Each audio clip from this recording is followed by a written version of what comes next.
What about your own failures? What have you learned the most from your own failures? The quicker that you can learn that you're the one who needs to make an adjustment, the quicker or the faster you're going to get back on your feet and move forward, whether that be just you personally or the company in general. But yes, vulnerability and learning that you need to look at yourself and say, wow, I didn't even realize these things were happening, or I didn't realize that this was an opinion that either someone or whatever or somebody had about us or the company, but it's my responsibility to go either correct that, fix that, or make sure that that doesn't happen in the future. And you got the biggest thing is learning that you have to make a change. Welcome to Constructive Interference, where visionaries sharpen visionaries. I'm your host, Rufus Cressend, diving into the minds of those who dare to dream big and innovate boldly. Join me as we explore their stories, uncover their challenges, and learn from their journeys. Let's get inspired and sharpen our visions together. Welcome to another episode of Constructive Interference. We have Justin Greenleaf with Greenleaf Architects on with us. How you doing today? Thank you, Rufus. I'm doing great. Good Excited deal. to be here. All right. Well, constructive interference, let me just kind of lay it out for you. So it's a physics term that basically says when you have two vibrations that are at the same frequency and they overlap, they amplify. And it's kind of that mindset when you get two vision-driven entrepreneurs in the same room, start talking shop. It's like iron sharpens iron, visionaries sharpen visionaries. And that's the magic that happens when couple of us get together and just start talking about the big stuff, the deep stuff. And I think that's what we were wanting to get out of this, is to see what amplifies. So, but before we really start, I want the audience to get to know you a little bit. So we're going to hit you a couple rapid fire questions that you're not prepared for. So all right, let's do it. So I'll give you some softball ones. So let's see. We'll say what's your guilty pleasure movie? Guilty pleasure movie. Oh man. Really anything, any of the dumb Adam Sandler movies. It's going to be the Wedding Singers, the Big Daddies, the Happy Gilmore. It's those. For whatever reason, I remember every line to those movies, and I couldn't tell you why. So. Gotcha. That's all right.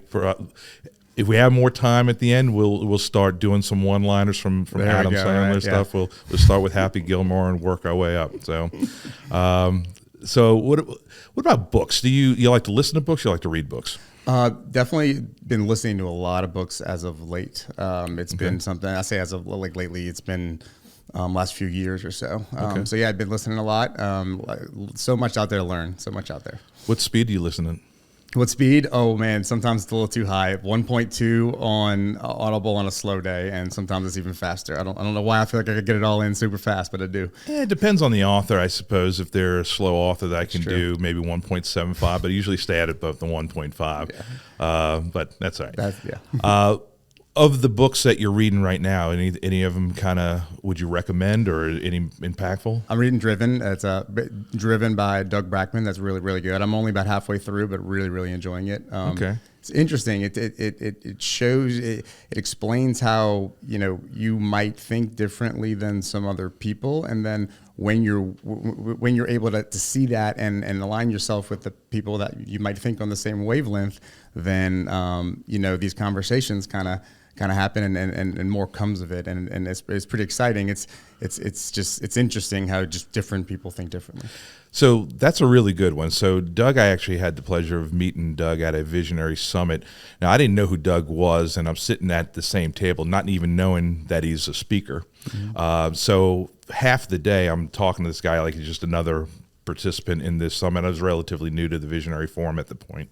And so he's kind of analyzing me the whole time. So then they had the other speaker, which was also the psychologist. And so I'm like, I'm at the table with the two people that are just kind of analyzing without me even realizing it. But if you ever have the opportunity to hear him speak, he's fantastic. But it was really impactful because, and you're on a really good book, because he puts the why are we the way we are, and that's his life's work. He's got the 2 PhDs, and he's put so much effort into helping people kind of, I guess, how do I say, understand themselves more and why they are the way they are. Why are they driven? And he uses driven the same way I use visionary. It's that adult ADHD kind of personality that's always got 1,000 ideas at a time and just always moving on to but the work that he talks about, I don't know if you got to this part of the book, but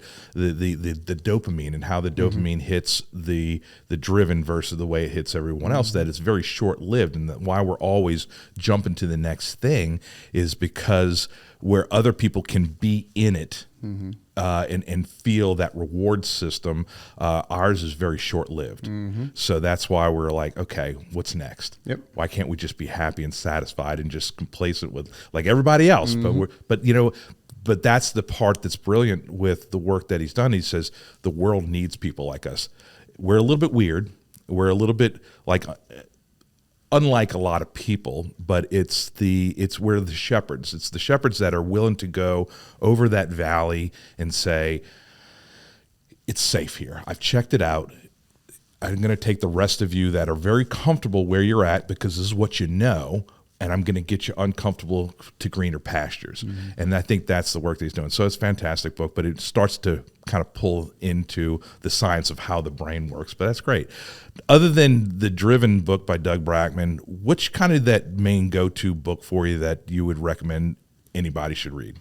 Yeah, I think there's many of them out there that everybody has to read, but the one that comes to mind is Good to Great. Justin, Greenleaf Architects, did you know that you were always going to do this? I mean, what was about being an architect that got you into this field? Yeah, I did. Whether that's fortunate or unfortunate, I did always know this is what I was going to do, right? How? Ever since I was a kid playing with Legos, Okay. I've just that is in its most basic form. That's kind of where I started to learn how to put things together with a kit of parts and build things out of very minuscule and tiny basic shapes and see if I can make something complex. And it's in solving problems and how can you make this bridge this gap or support this weight. It's just always been a thing of mine. And other similar building games as kids too, like Connects or Erector sets and whatnot. I've just loved putting things together and that's kind of what led me to this point. So at an early age, people were telling you, "Oh, Justin, you're going to be an architect. You're going to be an architect." Yeah, I always enjoyed design and the art side of things, but I'm a very functional and I'm a very functional person, I guess is the best way to put that. And I want things to work and I want things to happen. I like systems, and it happened to be a good blend in arts and construction and building things, and it's really, I don't know what else I would do. Sometimes I look back and I'm like, man, this is harder than I thought it was going to be or whatnot, but I honestly to this day still don't know what else I would do, so I guess this is the right choice, right? No, I am absolutely fascinated with your industry and what you do. I mean, the fact that you're able to go to work every day and picture something in your mind and having the means to create it and manifest it into a reality. Not everybody has that kind of creative outlet. I mean, actors, artists, painters. I mean, yes, we all have that, but I mean, you are actually building great things. I mean, do you ever just look at a completed project and be like, yeah, that's exactly how I pictured it in my mind? Yes, actually, we do. That is, it's something that surprises us, but it's like, it really shouldn't, right? It looks just like the initial sketch or the initial drawing or rendering that we had put out. And it's really cool to see. And it's important, I think, that architects take a minute to see that, because that's actually your reward and your payday. At the end, you get to be like, whoa, I changed the fabric of our community, or I changed the way this business runs, or when people experience this restaurant, or whatever it is. And it's a lot of things that people don't really understand that either went on behind the scenes or were thought about as these design moves. But it's really cool to be able to step back and see it. It's the coolest part about what we do. I would imagine so. I mean, now so I can relate to the childhood stuff. So whether it be the Legos, the Lincoln Logs, the Erector sets, or just even cutting stuff and gluing cardboard together to make things. But then that evolved for me, and I started building clubhouses. So I would go to I tell you what, in my neighborhood, there was not a safe fence in any neighbor's yard, because if we needed wood, we found wood. God forbid if there was a house that was under construction that was like the mother lode, we'd go scavenge the site, go look for any kind of bent nails. We'd tap them out, and we would go and haul wood on our bikes. I mean, every now and then we get a full sheet of plywood. Okay, so yes, kids, don't recommend you do this, but anyway, but we would find the scrap wood and we would just piece it all together, and we were making like 3-story clubhouses and attaching it, anchoring it to a tree so it wouldn't fall over. But that was just great memories. But I had a lot of people telling me the same thing when I was younger, just like, oh, he's going to be an architect. I don't know what an architect was. I just like drawing and building stuff, because it was very much a creative outlet for me.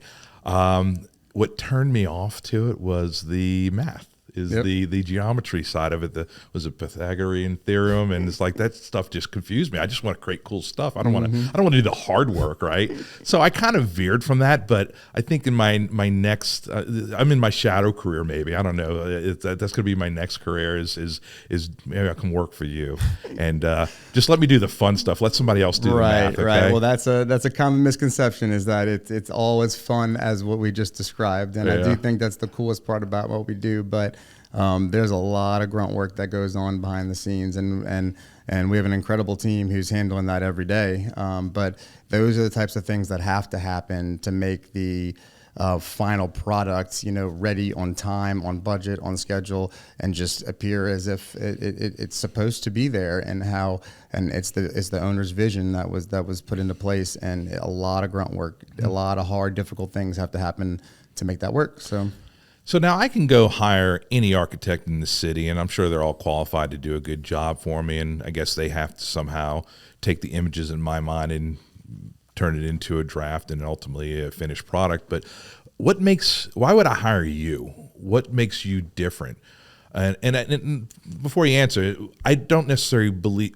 So I believe that it's sometimes better to be different than to be better, right? So it's hard to say I'm better than this person. They're all equally qualified, but there's a reason why you feel that you're more suited for certain types of clientele than others. So what is that it factor for you? Yeah, I mean, I think it's important to note that we're not for everybody. And that makes complete sense, right? Because other businesses aren't for everybody either, whether that be a restaurant or another service-based industry. So I don't think it's fair for me to say like we're better in every type of project because of these things.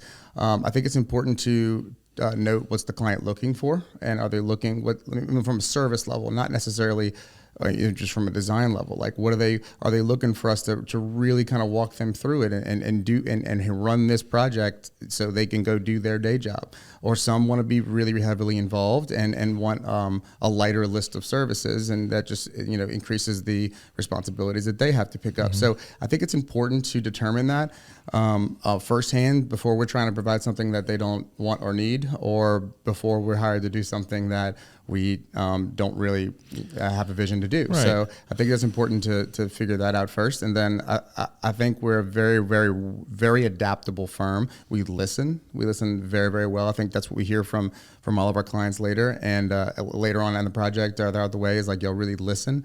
We're not trying to put our ideas out there in front of the world to see. We're trying to get as close to we can as perfectly replicating the owner's vision that was in their head before we even met them, and see how closely we can get to that and the end product. And I think we take all the proper steps to build the systems and do those things, and I think that's what separates us from a lot of competition. Okay. So how do you extract those images in someone's head? I mean, they can't verbalize. They don't even have the terminologies in most cases. So is it just a series of drafts and ideas, or? It's a series of questions, and it's a series of conversations that I think the ability to just have a effective communication with a client and ask them questions that they may not know why you're asking, but you have a reason to ask, and you're learning more than the answers of what they're giving you in that specific instance. I think taking the time to properly program a building and spend that time with the owner is key, and that is what's creating the vision that they have in their head as best as we could possibly replicate it without the guess and check method of, do you like this or do you like this? So it's a lot of questions. It's a lot of communicating, and communication is key in many things I've learned, and it's it's especially key in architecture. So what's the most rewarding part of what you do? I mean, when you go home and you talk to your wife, you say, you know what, I had a really good day. What happened in that day? My team succeeded. Your team. So talk about your culture. I mean, so you're the leader of your company. You set the tone for the culture of the company. What's the feel? What is it like to work at Greenleaf Architects? Yeah, don't put me on a spot or anything, but I enjoy working there, and I really think our team does. We have an incredible team. Culture is the most important thing to us. We believe strongly in who before what, and you got to get the right team members in to execute your vision. And I think that's key. And we have goals. Everyone in our office has goals. We meet regularly to see if those goals are being met or adjusted or what needs to happen. And when those goals align with the company vision, I mean, it's incredible what a team can do. It really is. And so you're saying, okay, whether my team did a good job, how are you measuring that success? So you said, okay, I had a great day because my team had a great day. What are they doing? It's if they reached a success, a certain point. Like if a presentation, for instance, we had a presentation last week that went really, really well. And like, I can't talk about who the client was, but it went really, really well. And 2 or 3 of our team members were just like, they just killed it. And it was just awesome to see. And I think specifically I went home that day and I told Kate, when I told my wife, I was like, Kyle, Abigail, and Lindsay just killed it. And it was incredible to watch them do that. It was really cool to see. In the last 2 years, our firm has had the emerging professional for interior design winner in our firm for the last 2 years. Wow. And that's been great. It's been cool to see their successes like that. And if we could build a place that fosters an environment where they can grow and reach their personal goals, I mean, it's really cool to see. And are you a mentor to these 3 that you mentioned? I mean, I guess we'd have to ask them, but I'd like to think so. I work very closely with them all, and I really like to work with them on communication and honing their skills and seeing and watching them grow. So yeah, I do. I meet regularly with them all. So their success is a reflection of your own success, saying that I did that job, that I created the environment for them to excel professionally and personally, to have a great day. So you get to look at that and says, I did this. Yep. No, I mean, you're not the hero in the story. You're the right. Yoda. No, you're absolutely right. You're Mr. Miyagi. They're the Karate Kid, right? Yeah. So that's I think that's the reward is that, to put yourself out there as a leader, as an entrepreneur, to grow this company, to do the hard work, to do the brave work, but to also have like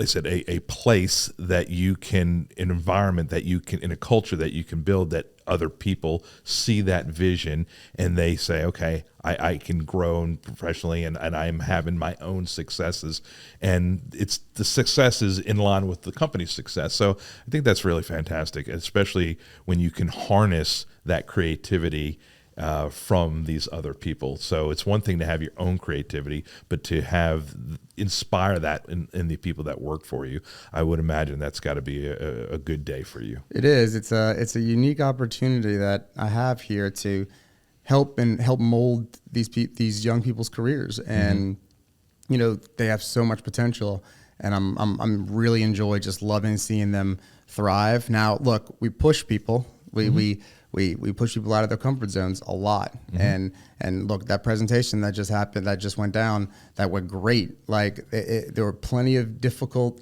roadblocks and things we've had to overcome along the way, but we push people to stay outside of their comfort zone, because that's the only place that you grow.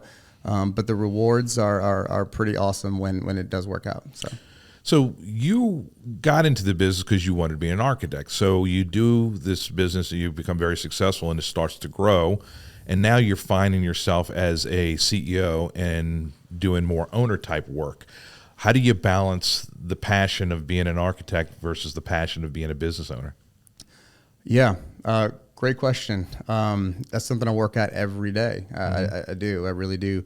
My passions have definitely, I'd say, shifted. To the business ownership side, and to run a company that I'm proud of, that my family's proud of, that people are proud to work at and for and with. And I don't know that I completely understood how much I needed to know of what I then would call secondary skill set, which is now I'd say primary skill set, is the leadership and the communication and the business and running the business, as opposed to the technician skill set of everything I had learned in my career up until now to become an architect. Okay. And they're very different. And in order to go ahead and leave the architect skill set behind a little bit and trust that it's going to be okay when I can move over here and focus on company things, is 100% on how much I can rely on my team. Right. And I've had to learn new things, and they're learning new things.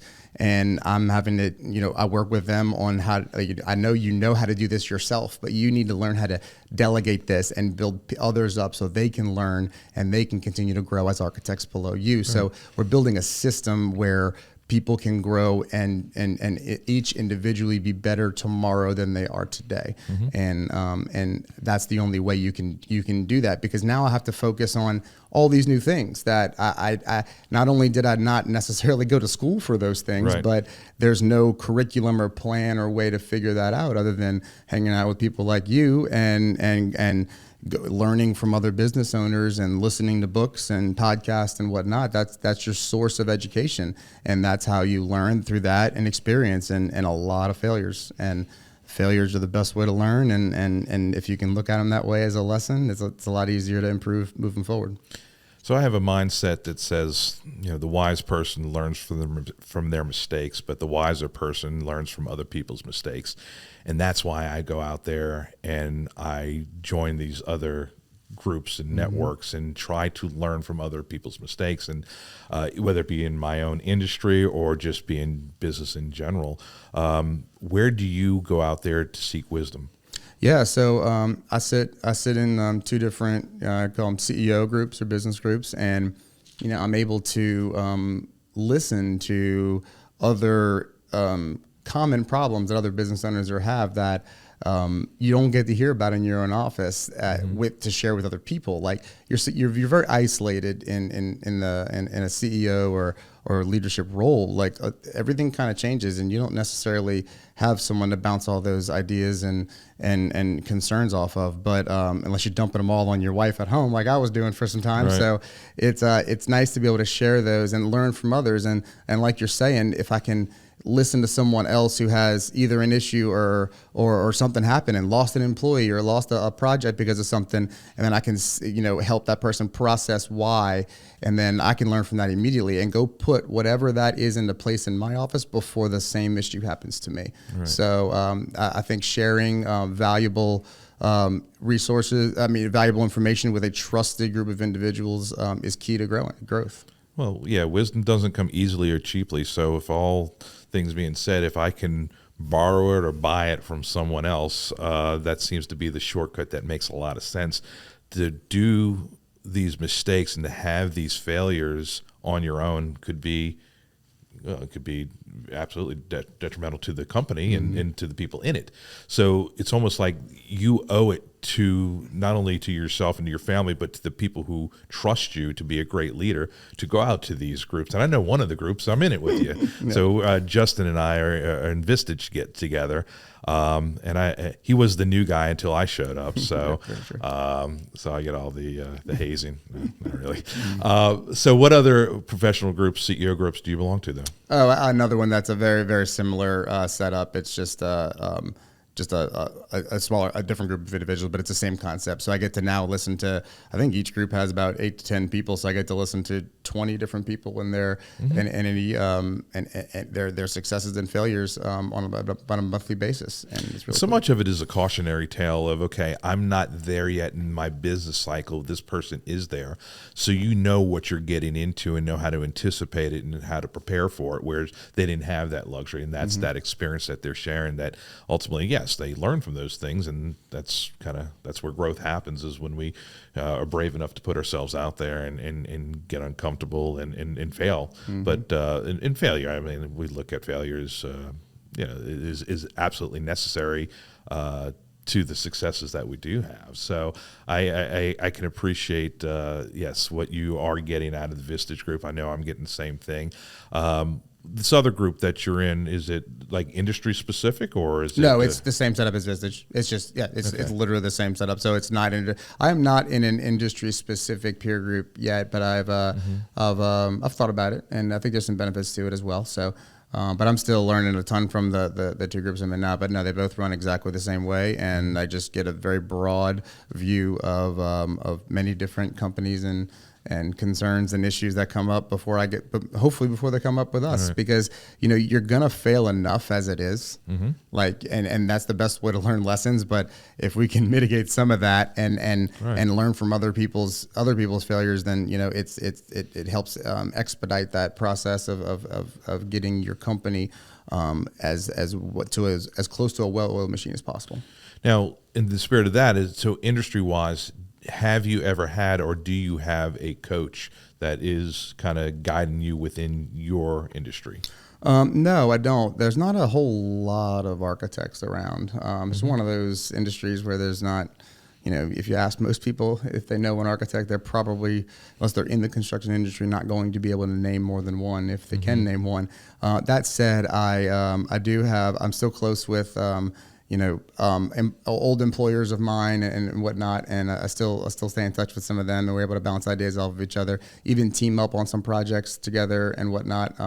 So I'm able to. I still have a good group of people in my industry that I communicate with, and good friends of mine who run firms, but not a specific peer group yet. Okay. So going back to balancing between being that driven entrepreneur and the architect technician.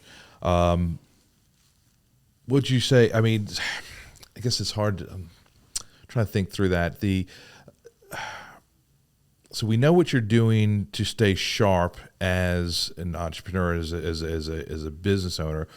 Do you still get to dabble with the architect stuff? Meaning your name's on the company.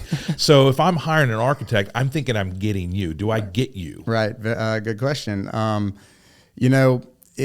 You can't be there to run every project, and part of this that I didn't 100% understand how this would kind of go is that yes, I do get all of the recognition, and it is my name, but it really is a company name, and I want everybody to live in those successes as well. That's why when we have ribbon cuttings, like I'm always pushing the project architects in our office or whoever worked on that project to get out in front of that ribbon cutting. I got to get out in front of that camera. Not to mention, I don't really like the camera too much myself, so it kind of. Come on, you don't say. No, I know, right? I know it looks so natural here in this podcast. You're doing great. What are you talking about now? So it's the easiest thing in the world to talk about. The topic of today is you and your company. Nobody knows you or your company better than you, and I think that's the point. Is that I'm like I said, I'm loving what you're doing. How do I refer you? Like, what's your niche? Like, what projects do you say that we really are very good at? And if you're considering building this type of building, come and see us. Right. Yeah. So we're a commercial firm. So we do commercial architecture. Everything we do is at the forefront of technology. Everything's three-dimensional. You get walkthroughs. If technology offers it, we provide it. We're a young, creative group of individuals who are going to put all their minds together to ask those questions for our owners and come up with the best design solution that we possibly could together for our clients. Like I mentioned, we're commercial work. I'd say in that commercial realm, most of the work that we do is going to be office buildings. We do some restaurants and schools and medical work. That's going to be the most of what we do. So is it from the ground up, or are you taking an existing building and rehabbing? Many of both. Okay. It just depends. Lately, you're seeing a lot more renovations because just with rising interest rates and everything going on financially right now, it is as much as we can try to reuse. We like to try to do that to save some money for our clients. So. All right. So what would I listen for? What would I look for to refer you business? Let's see. We're on all the social medias, right? The Facebook, Instagram, LinkedIn's, and then you can our website, greenleafarchitects.com. Pretty easy. Now, I to want to search give you a us. third-party endorsement. Now, we're going to get to how we can find you. Okay. But I want to know how to refer you. So what do you want me to say? What do you want me to listen for? Someone says, hey, I need an architect. Is it just that simple? Or is it someone that says, hey, I'm looking to do something with a restaurant? I say, hey, I got somebody that's special. There are many, but not like Justin. He does this. This is his space. Yeah, no, I mean, I think we're going to be the ones who are going to figure out whatever complex problem or issue or concern that client's having. We're going to get to the bottom of it, and we're going to, we're going to put in whatever effort it takes to get there. And there's a lot of times where we can, try to be creative and do what we can to dance around codes and do what we can to get the client the best bang for their buck. And we're going to be the ones that are going to put the effort in. It sounds like, but the thing that I'm hearing from what you had talked about earlier is the experience that you're having, or that the customer is having with you, that just to work with any architect, they're going to get the finished product, but the experience that they're going to have with you and your ability to listen, to be able to transcend what's in their mind into the physical manifestation and show them to where they feel really good and confident about spending the money that they're going to spend. But I mean, it's having that blueprint, having that design that says, oh yeah, this is it. This is what I envision. Actually, this is better than what I had in my head. I didn't even know what I wanted until I talked to you all. I think that's the experience that most people want to have, is just invoking the feeling that they get, not just the money that they're spending. No, I completely agree. And that's something that has always been how I approach projects. I've always over communicated. I've always wanted to know, I wanted to make sure my client was always taken care of, and they were, any questions, they always knew where to find me. Well, obviously the challenge is when you grow, how do you handle those types of things? Because we can't continue to do larger and more projects and me manage each and every single one of those. So that has evolved into, I have a team of leaders at the office, and my entire team for that matter, it works very hard and very closely with me on a regular basis to make sure that vision is upheld in every single client interaction and conversation. And it's Eddie asked earlier, do you get me every time? And no, the answer is no. Like, I'm always in the background. I always know what's going on. I'm with my team regularly, but you're getting the team of people that I built. And to be honest, if I were to choose between me or some of the people that I have in my office, almost every single time I'm going to choose the people at my office. There you go. Yeah, I think it's similar in my business too. It's that the difference is I took my name off the wall because I didn't want it to be about me, but you got a kind of a cooler name than I do, so I would stick with what you got. But I knew with part of my acquisition potential, someone that has potentially been in the business longer than I have didn't want to come on and take on my identity. So we created more. That's why, with Waterfront, it was more of, okay, we can all be Waterfront. It's not about the glory of Rufus. So I think that what I found is that people want what I do. They don't necessarily want me. They just want to know I'm somewhere in the building. That as long as, and it's like what we talked about earlier, you're proud of the work that the people that work for you, that they're putting out, and the quality is a reflection of your leadership. It really is. Could they do that quality of work somewhere else? Sure, but they're not. They're doing it for you because they believe in the mission and the direction of the company of Greenleaf Architects. So that absolutely is a reflection of you. And if you were to be absent, then maybe I'd get a little concerned because, okay, Justin's no longer in the building. Who's handling quality control, right? Is it still being done with the standards that Justin had put as the founder of this company? So I think that's perfectly fine. I think as long as that's communicated, is that, hey, you can have me, but you can have so much better if you work through my team. And I'll be there every step of the way. And everything has to be approved by me. Everything has to come through me. I get to look at the quality control, and if it's not at my standards, then they get to do it again. But you only have to pay for it once. We'll do it as many times as it takes. So that's a lot of times that works out, unfortunately. But yes, no, it's great because I get to be a part of all of the projects. And sometimes it's the fun part, but a lot of times it's the not so fun part because everyone doesn't always go smoothly, and that's the ones I jump in to help on. But my goal is to keep all of our people going and keep all of our clients happy. And I meet with everybody regularly, and I'm very, very consistent with that because I think that that's important. All right. So geographically, where do you work within? Mm-hmm. So our office is in Covington, and but we work North Shore, South Shore, all greater New Orleans region, but we're licensed, and we do work from Texas to Florida, but I'd say most of our work is going to be local here, but we can get licensed anywhere, but right now we currently hold licenses in the 5 Gulf South states. So now, of course, in the groups that we're in, I hear a lot about your name is plastered all over the North Shore. So is that paying off, or is it charity, or is it advertising, or is it a combination of both, or what? Yeah, I mean, it's a combination of both. We do like to give back to different community partners and clients and whatnot that, or just different in nonprofits that we share a similar vision to. But then, yeah, I'd say that most of our projects are on the North Shore. That's where I'm from. That's where our people are from. That's where everybody. That's our home ground. So that's. It seems like you're getting a lot of real good name recognition just on the North Shore. People are saying Greenleaf Architects everywhere, apparently, whether it be the Little League field or whatever charity. So is it more from I mean, I believe two truths can exist at one time. I mean, you could still give to the community and support a cause while advertising for yourself and getting something out of it. There's absolutely nothing wrong with that, in my opinion. Is that kind of the approach? Do you look at these things as a charity first, or as advertising second, or advertising first, charity second? Yeah, for charity work, I mean, now that I'm thinking about it, it's almost always charity first, and then if there's something, if when you're giving a donation, if you get the name recognition, then yes, we would obviously choose that option, for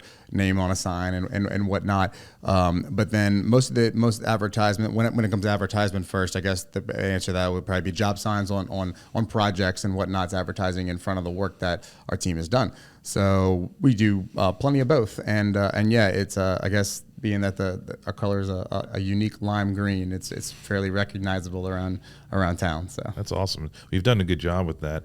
So I'll hit you with one kind of last topic, and I always, when we talked about wisdom of others, what about your own failures? What have you learned the most from your own failures? Yeah, wow.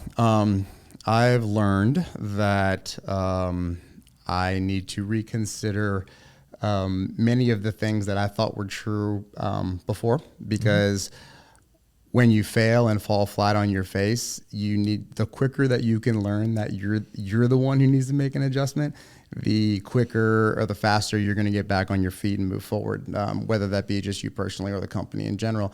But yes, vulnerability and learning that you need to look at yourself and say, wow, I didn't even realize these things were happening, or I didn't realize that this was an opinion that either someone or somebody had about us or the company, but it's my responsibility to go either correct that, fix that, or make sure that doesn't happen in the future. And you got the biggest thing is learning that you have to make a change. So when you have these setbacks, how long do you give yourself to grieve? Oh, jeez. I don't go into, I really don't even, maybe a minute.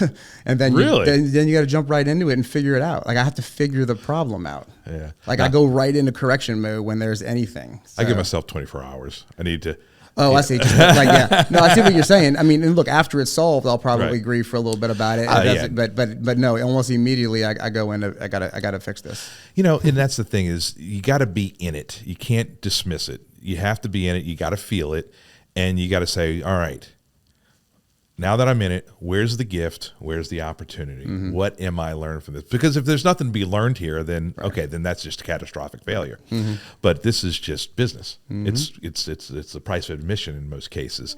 But I think you do need to have that grieving. You lose a big client, or you lose a big contract, or you were competing and you put in the hours, and it's like, we were so perfect, we didn't get that job.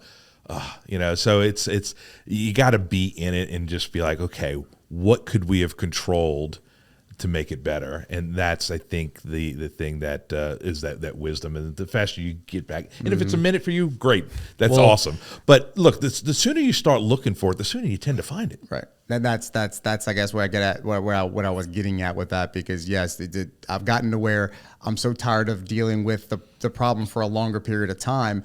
It's like, all right, I'm just gonna just figure this out and move forward, and then I'm sure there's some grieving after that, but I do everything I could possibly do to try to look forward and not worry about the past. And I mean, it's not easy, but that is what I focus on as much as I humanly possibly can.